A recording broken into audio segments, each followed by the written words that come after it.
Okay, so let's get started by noticing that here, from this equation, we get 2t plus 1 equals exp of x, which implies t equals e to the x, which is the same as exp of x, minus 1 over 2.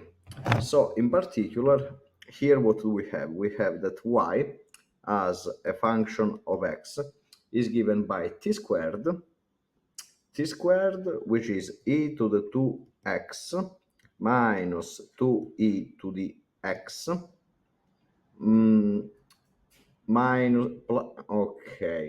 plus 1 over 4.